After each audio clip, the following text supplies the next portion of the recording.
Well, hello, everybody. Thank you so much for joining us for this 5-minute recap of Chapter 8 of the Awe of God book. This chapter is titled Your Value, and it starts off with a quote from Jesus. I tell you whom to fear, fear God, who has the power to kill you and then throw you into hell. Yes, he's the one to fear. That's Luke 12. So Jesus tells us to fear God. Jesus says that, not Old Testament God. Jesus tells us to fear God. I should say our Old Testament version of God. Jesus is telling us to fear God. Again, with pretty strong language. And then the second thing he says right after that, that's Luke chapter 12, verse 5, Luke chapter 12, verse 6. Are not 5 sparrows sold for 2 copper coins? And are not one of them forgotten by God? But the very hairs of your head are numbered.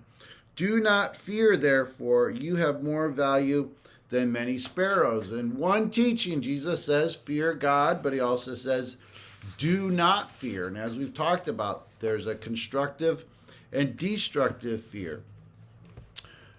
Do not fear. Again, verse 7. Once again, we see a differentiation of holy fear and unholy fear. I cannot stress enough that holy fear does not mean being scared of God and consequently withdrawing from him, but unholy fear does. It's imperative that we know the difference and are established in this truth. Jesus opens with a gripping, almost terrifying statement. In the same breath, he declares our inconceivable value to God. That's the point of the chapter. You have great value. In essence, he reveals God deeply treasures you and therefore grants you the gift of holy fear. This gift safeguards you by keeping you close to the giver of life and away from what would ruin you, which is the fear of man, the polar opposite of holy fear. In my book, I've got stars and underline all over that little paragraph. So I hope that's something to remember. Again, you have great value. How precious are your thoughts of me, O God? How great is your sum of them?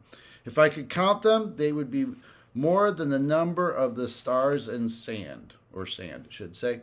Ask yourself this question. What do you predominantly think of? You rarely think of something that you don't value. Okay, so what exactly is your value? Well, your value is determined by the purchaser.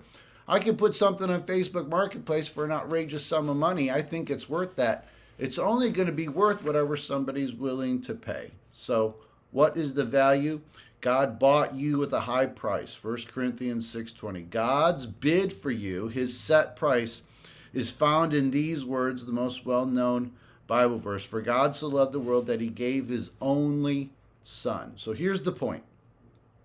No wise person will make an unprofitable deal to give what is more valuable for that which is less valuable. In the same way, God would never make an unprofitable deal as well. The price God paid for you was the life of his only begotten son, which means he values you as much as he values Jesus.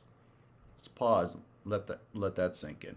It also means he values those around you as much as he values Jesus. Oh, okay.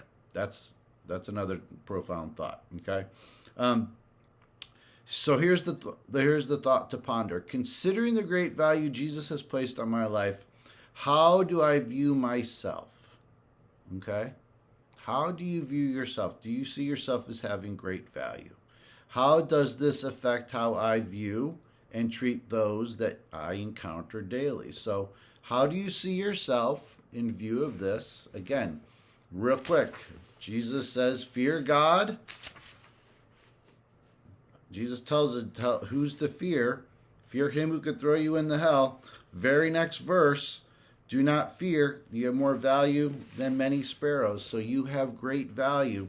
So yes, we're supposed to fear God with a holy, constructive fear, but also recognize the great value that he has for us. So again, the closing thought is, I will love and value others the same way God loves and values me. That's a great little line. I will love and value others the same way that God loves and values me. First, you have to see your own value. You have to see how God values you, first and foremost. And then maybe it's easier to love others the same way. All right. Thanks so much. Take care. God bless. Have a great day. Have a great week.